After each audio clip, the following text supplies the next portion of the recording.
Ngucanio ĩgiĩ kurutururwo kwa andu aria maikaraga mutitu-ini wa Mau no ithiĩte na mbere na gutumura mawoni matiganite gatagati-ini ga atongoria guku bururi-ini. Ngavana wa Narok Samuel Ole Tunai hamwe na ambunge matiganite kuuma mwena uyu nimonekete kwagira kiene ikinya riri makiendekithia thirikari irugamie mihango iyo. The path we have chosen as leaders of Narok is that of dialogue, is that of consultation, and that of inclusivity, that we want to consult widely. We also did say that we want to take charge as the leaders of Narok to see how we can resolve this issue. We want to really request you to restrain from making statements that can lead to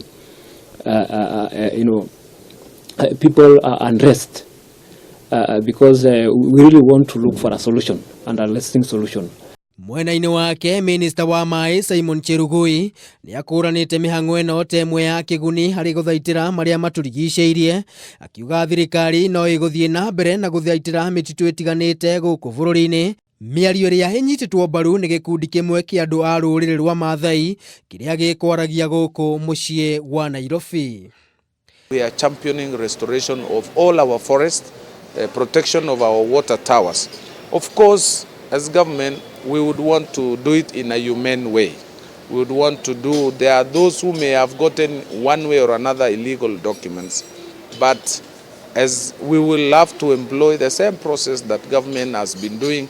Na waomba mtu naitwa Murkomen anatoka Cherengani Hills kule boda ya Uganda na Kenya, na inakuwaji kuja kusema watu wanaotolewa katika Masai Mara Forest watu yetu. Watu wakitolewa katika Eburu Forest ni watu yetu. Watu wakitolewa katika Lika Forest ni watu yetu. Ni watu yenu tu ndio walitambaa katika kila misitu ya nchi. Mihango eno igikorwo ikiingirio teti na njukaniriro gatagati-ini ga atongoria ukinyaniria na riu aikari mahetwo thiku 60 makorwo mathamite kuma mutitu-ini uyu thengia ya hamwe aria maikaraga mutitu-ini uyu gukorwo merumite kini makiuga matikwehera. Andu-ini ha Kameme TV mutamburuko wa mohoro njitagwo Maina wa Mwangi.